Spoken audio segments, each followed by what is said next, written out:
है। और सबसे बड़ी बात तो यह है कि जिसके लिए फैसला होना है उसकी बात को अहमियत न देना भी नाइंसाफी है। अध्यक्ष महोदय, नाकामी केवल यहां तक नहीं है। और भारतीय जनता पार्टी क्या है, मैं केवल एक पुरानी घटना याद करता हूं। एक बार फैजाबाद अयोध्या में एक कार्यक्रम था, उसमें बड़ी तैयारी की गई थी और तैयारी के साथ कलाकार मुंबई से बुलाए गए थे। हो सकता है वो सहमति दिल्ली से ना रही हो, केवल लखनऊ की सहमति से हो रहा हो कार्यक्रम। और जब कार्यक्रम की पूरी तैयारी हो गई, भगवान श्री राम बनकर के कोई आ गया, लक्ष्मण बनकर के कोई आ गया, मां सीता भी बनकर के कोई आ गया, हनुमान जी, और भगवान हनुमान भी बनकर के कोई आ गया। लेकिन जब लखनऊ से वो हेलीकॉप्टर उड़ा और अयोध्या पहुंचा तो सब लोग थे, लेकिन उसमें हनुमान नहीं थे।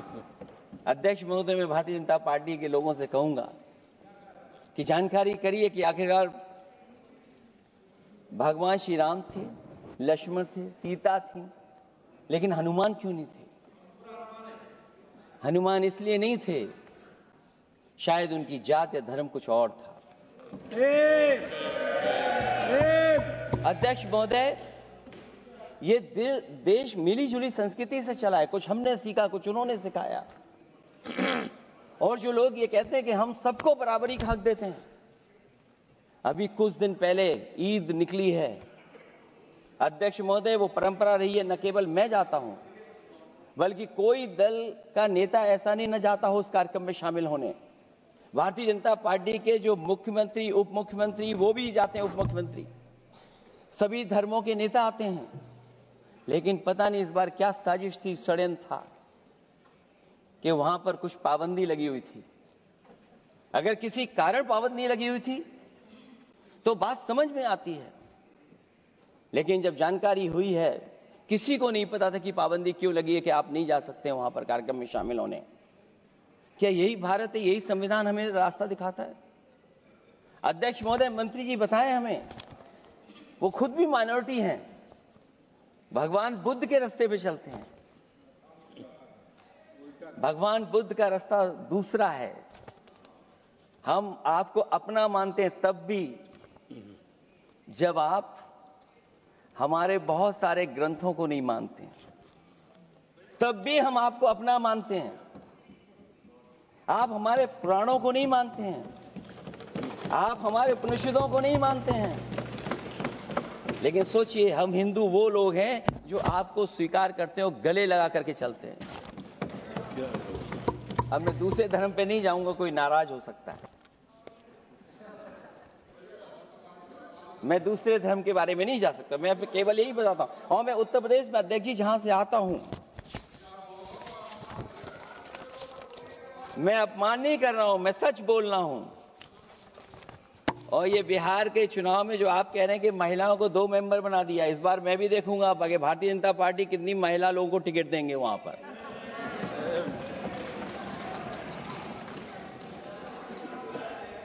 अध्यक्ष महोदय, भाजपा जब भी कोई नया बिल लाती है तो वो अपनी नाकामी छुपाती है।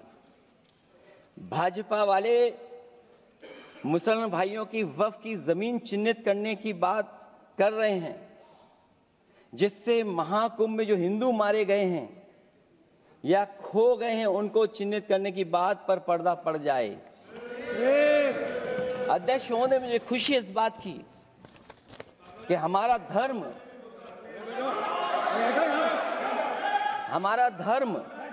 अध्यक्ष महोदय, नहीं, कुछ कहना चाहते हैं।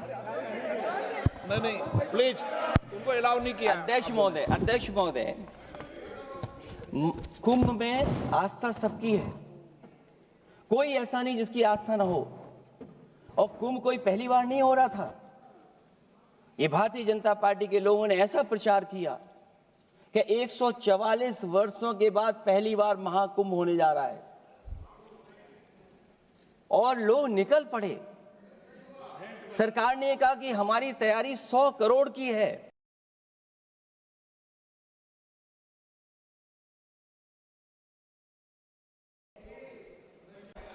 आप कहते टेक्नोलॉजी का हम इस्तेमाल करेंगे, जमीनों को हम मैपिंग कर करके डेटा एंड रिकॉर्ड ठीक करेंगे। अध्यक्ष महोदय ये बताएं कि वो 30 लोग कौन थे, उनके नाम क्या थे जिनकी जान चली गई, न केवल जान जाने वालों की, बल्कि अध्यक्ष महोदय ये सरकार बताए कि जो लगभग 1000 हिंदू खो गए हैं, जो अभी तक नहीं मिले, जो अभी तक नहीं खोज पाए हैं, वो 1000 हिंदू की सूची कहां है? और फिर धर्म कारोबार की बात है, जो ये लोग गोली। अध्यक्ष महोदय मैं कार सेवक वाली बात इसलिए नहीं छेड़ना चाहता हूं, अध्यक्ष महोदय ये शायद माननीय सदस्य जानते नहीं कुछ सच्चाई नहीं जानते। अध्यक्ष महोदय ये संविधान की वजह से, संविधान को बचाने के लिए, हिंदू एकता को बचाने के लिए कुछ फैसले लिए गए, लेकिन एफआईआर हम लोगों पे नहीं लिखी गई थी, एफआईआर उन पे लिखी गई थी जो बेचारे तैयार हो गए थे सुबह, लेकिन पता नहीं कहां से फोन आया था, कहा था कि अब तैयार तो हो गए हो लेकिन आप शिलान्यास में नहीं आ सकते। बहुत सही। इसलिए बात को इधर से उधर नहीं में ले जाना चाहता। अखिलेश जी जरा वक्फ पे भी आ जाओ। अच्छा वक्फ पे आ रहा हूं। नहीं, वक्फ पे अध्यक्ष इसलिए आ रहा हूं क्योंकि वक्फ समझने के लिए भारतीय जनता पार्टी की सोच क्या है। और ये अध्यक्ष महोदय जब ये कह रहे हैं कि इससे कारोबार होगा, अध्यक्ष महोदय धर्म की चीजों से कारोबार नहीं हो सकता। हमारे उत्तर प्रदेश के मुख्यमंत्री जी ने भी कहा कि कारोबार होगा। वो 30 की गिनती में उलझे हुए हैं, जैसे 30 मार खाए वो। उनसे पूछा कि जान कितनी गई, वो 30। उनसे पूछा कि कारोबार कितने का होगा, 30 गुणा 10,000 करोड़। सोचिए, कुंभ हमारा क्या कारोबार की जगह है? और फिर उसका कौन नापेगा, कैसे नालाएगा? और फिर हमारे माननीय मंत्री जी कह रहे हैं कि जमीन, चाहे वो रेलवे की हो, चाहे वो डिफेंस की हो, वो भारत की जमीन है। मैं भी स्वीकार करता हूं कि रेलवे की जमीन भी भारत की है, डिफेंस की भी जमीन भारत की है। क्या डिफेंस की जमीन नहीं बेची जा रही मंत्री जी? अध्यक्ष महोदय, क्या रेलवे की जमीनें नहीं बेची जा रही हैं?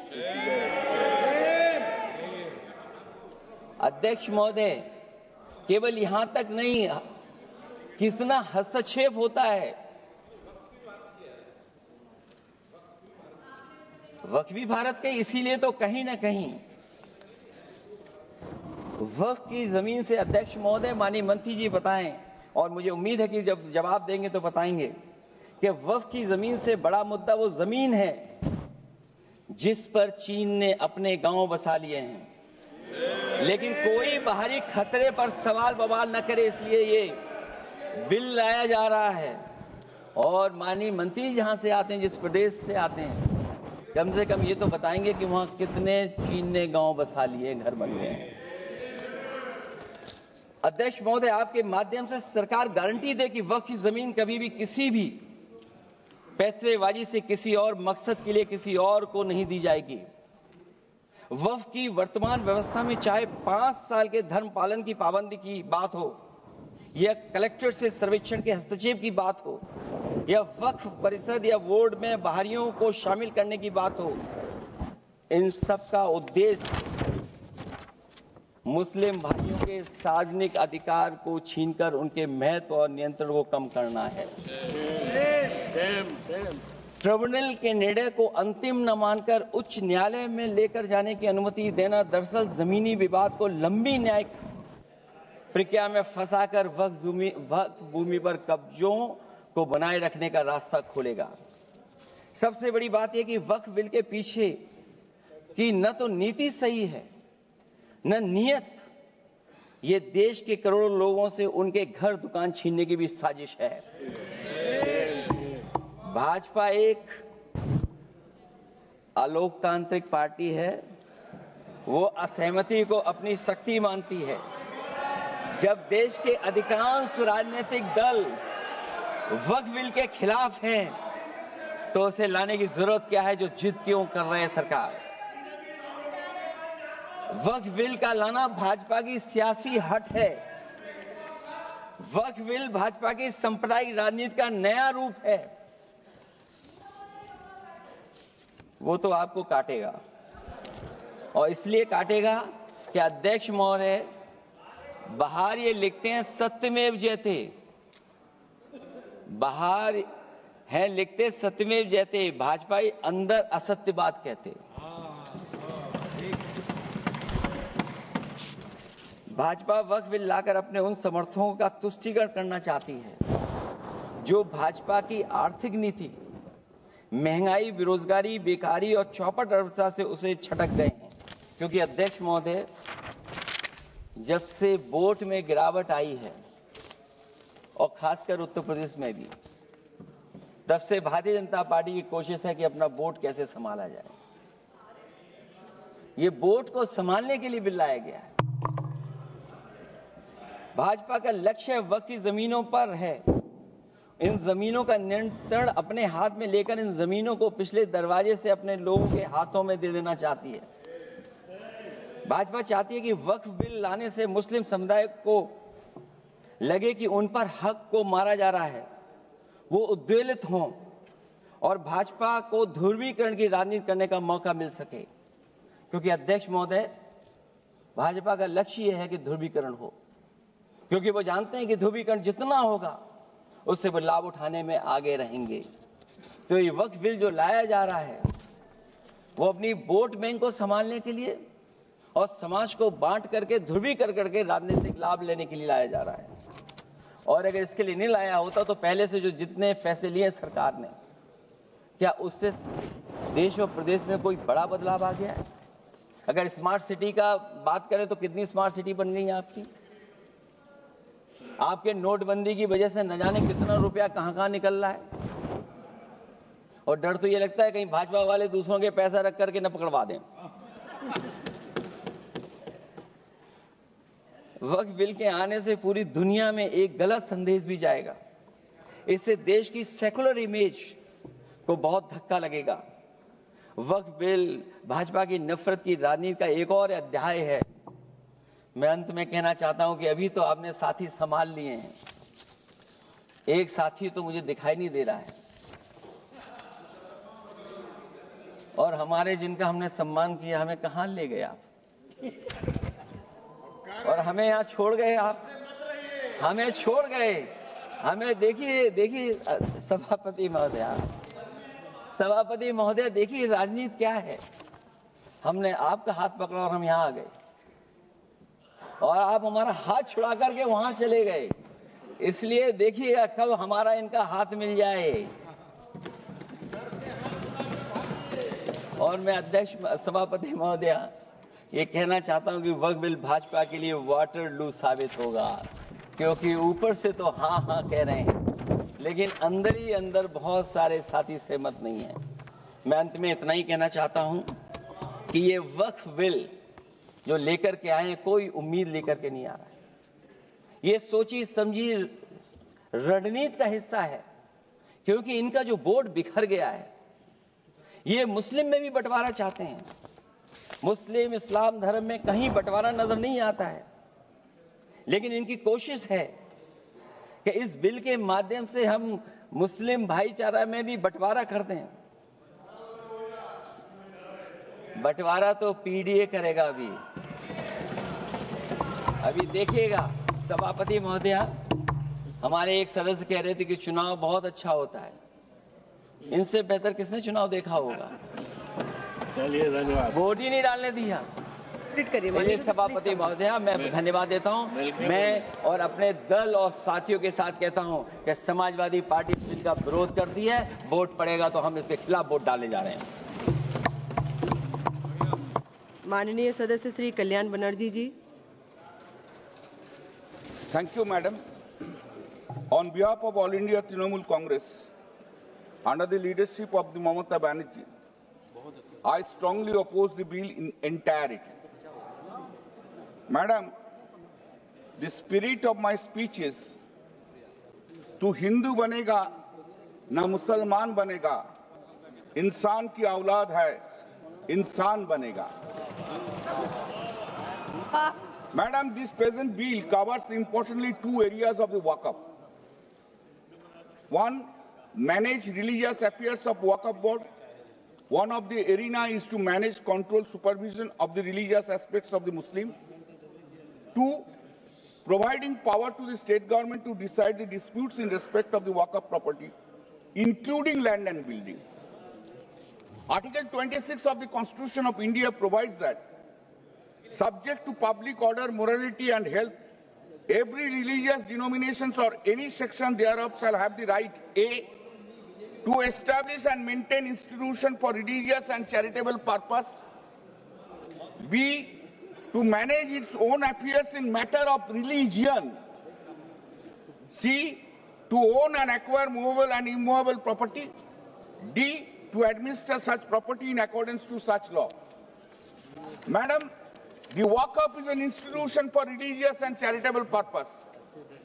The Muslim have constitutional right to manage its own affairs in the matter of religion because Waqf property belongs to Allah.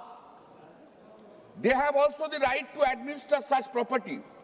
The purpose of the bill is a clear breach of the right of the Muslims to perform their religion duty, to manage their religious affairs, and therefore completely in violation of Article 26 of the Constitution of India. The bill hits basic structure of the Constitution. Madam, under Article 246, Sub-Article 1, the Parliament has an exclusive power to legislate a law under 7th schedule of List 1, and under Article 246, Sub-Article 3, the state is having the power, state legislature is having the power to legislate the law, exclusive power. Sir, excuse me, sir. That is to say, land comes under List 2, under entry 18 of the state lists. Lands and buildings vested in or in the possession of the state comes under entry 35 of the List 2 of the state list. In the proposed Waqf bill, the Parliament has no power to legislate any law in respect of the land and building vested in possession of the state in respect of the Waqf property, because the state is only having power to legislate such law. Therefore, the Parliament is now encroaching upon the power of the state legislation in deciding the question of the land and building of the Waqf. Thus, it is completely unconstitutional and divorces the Article 246, Sub-Article 3 of the Constitution of India. This is also hits the basic structure of the Constitution. By exercising any power under List 1 or List 3, state legislative power under List 2 cannot be encroached. There is a difference between a Waqf recognized by the Muslim law and religious endowment and recognized by Hindu law on the one hand and public charitable trust as contemplated by the English law on the other. The question has been considered by the Privy Council in Vidya Bharuti Tirtha versus Bulsami Ayar, long before. Mr. Amir Ali, who delivered the judgment of the board, observed that it is to be remembered that a trust in the sense in which the expression is used in English law, when the gift is directly to an idol or a temple, the season to complete the gift is necessarily effected by human agency, called by whatever name he is only the manager or custodian of the idol or the institution. In no case is the property conveyed to or vested in him. Similarly, that is a basic difference. The Honorable Minister, he was speaking about the Hindu trust. The Muslim law relating to trust differs fundamentally from the English law. Hindu trust follows the English law. Muslim law doesn't follow English law. That is a basic difference. Mr. Amir Ali said the Mohammedan law owes its origin to a rule laid down by the Prophet of Islam. and means the tying up of a property in the ownership of God the Almighty and the devotion of the profits for the benefit of the human beings. As a result of the creation of a Waqf, the rights of the Waqf is extinguished and the ownership is transferred to the Almighty. It is religious. If it is religious, comes within the ambit and scope of Article 26 of the Constitution. The manager of the Waqf is the mutually the governor, superintendent, curator. But in that capacity, he has no right in the property belonging to the Waqf. The property is not vested in him and he is not a trustee in the legal sense. Therefore, there is no doubt that the Waqf to which the Act applies is essentially features different from the trust as is known to English law. In Sarabanu versus Union of India, 2017, volume 9, SCC, page 1, the Constitution bench held that any legal provision should be made with the application of known principles of law. If any decision is taken without supporting principles of rule of law, it becomes unpredictable and such a decision is antithesis of a decision taken in accordance with the rule of law. This proposed bill is just contrary to the well-settled principles of law which is established in the country by judgments have been pronounced not only by the Privy Council, by the Supreme Court of India also. Madam, the various provisions of the Waqf Amendment Bill 2024 is manifestly arbitrary and therefore cannot be passed by the Parliament itself. The Waqf system in Islamic tradition stands as a testament to the enduring values of charity, community, welfare, spiritual dedication rooted in the principles of Sadaqah Jariyah. Waqf in India, Waqf properties form the backbone of the Muslim communities, social, cultural and religious life, playing a pivotal role in maintaining their collective identity. This endowment sustains mosques, madrasas and cemeteries while providing essential resources to marginalized section of society, especially in an environment where minority communities often struggle for equitable access to public purposes. This is not there. Equality, equitable access is not there in case of the Muslim. That is the reason we are opposing. Over the years, excessive government oversight has raised concerns about the erosion of the autonomy and sanctity of Waqf, which under Islamic law is intended to function independently, to serve its religious and charitable purposes. At the heart of the Waqf system administration lies the State Waqf Board, while act as custodian of Waqf properties, ensuring their proper management and alignment with the purposes by Islamic law. These boards have consistently worked to protect Waqf properties from the mismanagement. Madam, the Waqf was centrally first introduced in 1953. Mr. Riju, the Honorable Minister has said, thereafter so many acts, then 1995 Act has come, Amendment 2013, now it is coming. Now by introducing Clause 2, the title of the Act has been amended, Unified Waqf Management, Empowerment, Efficiency and Development. There is no rational basis to make such amendment of the title of the Act. Every Act is intended to make the Act more efficient and development purposes. As for example, the Companies Act was enacted in 1956, thereafter re-enacted in 2013. The Act was brought to regulate the management, empowerment, efficiency and development of the control of the companies. The Waqf Act 1995 had various provisions for management, empowerment, efficiency and development. Therefore, the said proposed amendment to the title is wholly unwarranted. The title, which is being used nearly for 75 years, has no necessity to be amended unless the government wants to have the satisfaction that something new has been done. The proposed amendment to the Waqf Act, which includes a tacit attempt to alter or dilute the historical and religious significance of the term Waqf, is deeply concerning and warrants strong objection. The term Waqf is not merely legal or administrative level.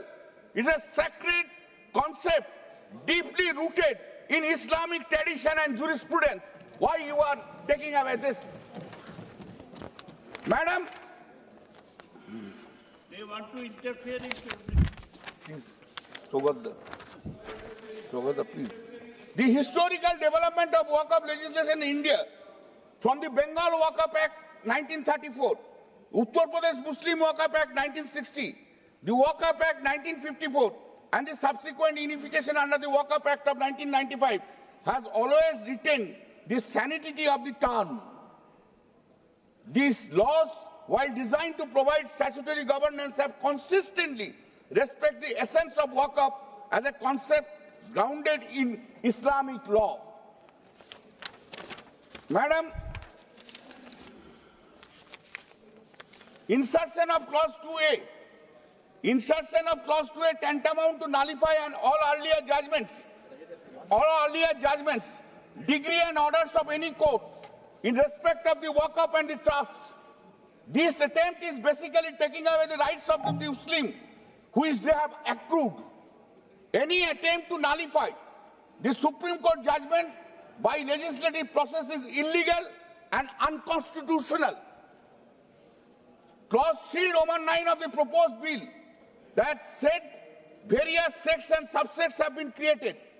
This attempt to create subsect without having any rational object is not a good sign for any religion, caste or creed. If the constitutional provisions empowers the parliament to create caste, subcaste or subclass, only then the parliament can do so. Like the scheduled caste created inside Hindus, but the constitutional provision does not empower the parliament under the guise of the Waqf Amendment Bill 2024, create Aga Khani Waqf, Bora Waqf, etc. The intention to legislate such kind of classification of Waqf board based on subsects, the ruling party in the government is having evil intention. If the title speaks about unification, creation of various Waqf board on the basis of subsect itself creates a de-unification between the sects and subsects of the Muslims. Madam, clause 3FA of the said proposed bill defines government organization including municipalities and panchayat and autonomous bodies of the state and central government to a part 9A of the constitution. Under the scheme of part 9A, the municipalities and the panchayats are self-government and autonomous bodies. How the properties of the self-government bodies can be treated as a government properties, madam? In a constitutional provision it has made it. By this law, panchayat and municipality has been described as a government properties. It is not a government properties, local self-government bodies. Therefore, there is a distinction. Therefore, this provision is bad. Madam, introduction of definition of the government property seems to be mischievous. Why Waqf will be allowed to define government property? This is an attempt to legalize illegal occupation or Waqf property by government organizations. Another sin is there. In our JPC, we have said repeatedly, give us the data what the government has occupied the property. Nothing is there. And in Rajasthan, it is a case, is extreme cases.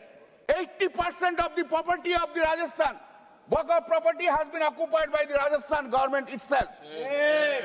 Practicing Islam for at least 5 years is a precondition for making Waqf is thoroughly unreasonable, irrational and manifest arbitrary. Under the scheme of the Constitution of India, no person can be compelled to practice his own religion. If no person can be compelled to practice his own religion, then such persons cannot be debarred either to offer his property to God or whether he is Hindu or Muslim or any other religion. Practicing religion means day-to-day performance of his religious duty. In a secular democratic country like us, no one can compel to perform any religious duty. If such a provision cannot be made either in the Constitution or in any other statute, no mandatory provision can be made for practicing Islam for at least 5 years for making Waqf. Even if I discharge my religious duty on my own at any place, I cannot be compelled to speak whether I am performing religious duty or not performing the same. Who is anyone can ask me whether I am performing religious duty or non-religious duty? Is it not a violation of a constitutional right? Why the Constitution has given you the power to say, to ask me the question, I am discharging religious duty or not discharging the religious duty? A man can believe in performance of religious duty at any point of time of his life, any point of time, before death even. Performing of a religious duty cannot be the basis belonging to that religion. Even in a Hindu mandir which is governed by an act, like Puri Jagannath Temple or Kashi Vishwanath Temple, there is no such provision that any person practicing Hindu for at least 5 years and then only can donate anything to the deity. Madam, I can't donate. If I want to donate, it's my choice. How my choice can be controlled? I can donate to Hindu mandir. I donate to everywhere. I donate in Hindu mandir. I donate in Muslim property. I donate in the Christian property. I donate in the Buddhist property. I donate everywhere. I donate beggars. I donate everywhere. How can you control this act? How can I control? By reason of insertion of this clause, no other person of a religion can make over any property to Waqf. The proposed amendment is thoroughly misconceived, arbitrary, irrational, and therefore violates Article 14 of the Constitution of India. Under Clause 3, Roman 9b, existing Clause 3R1 has been omitted. That means Waqf by user is being taken away. Waqf by user is a long-standing practice of Muslims. In our country, Waqf by user is a very common practice, and decades after decades, rather time immemorial. Waqf by user is a practice.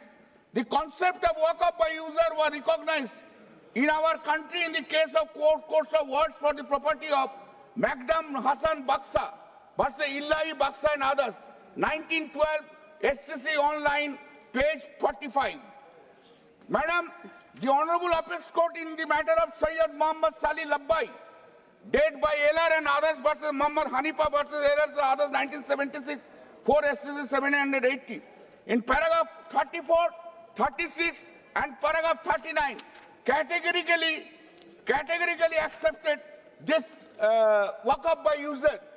The necessity is necessary in case of prayers offered in congregation. A single Muslim can also offer his prayers with or without an imam, but if prayer is in a congregation of a Jannat are offered only behind an imam who leads the prayers. And Islam is an extremely modern and liberal religion.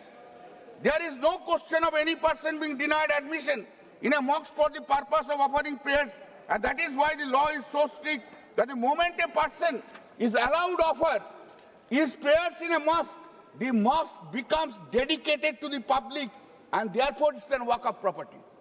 Therefore it's an Waqf property. Finally, it is not necessary for the dedication of public mosque. Thus, Madam, in that judgment it has said, so that when a person erects a building with the object of dedicating it as a mosque and permits people to offer prayers therein without declaring that he has constituted it into a mosque and prayers are offered, there bil jammat, the mosque becomes irrevocably dedicated. It is dedicated. Madam, I just give one instance.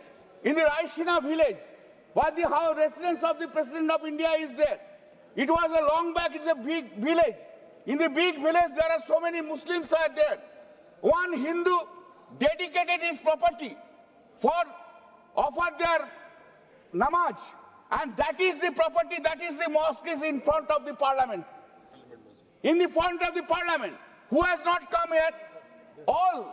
Abdul Kalam Azad.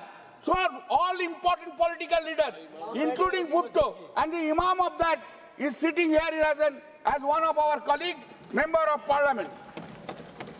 If prayers are offered once in a mosque, it is sufficient to constitute a good dedication.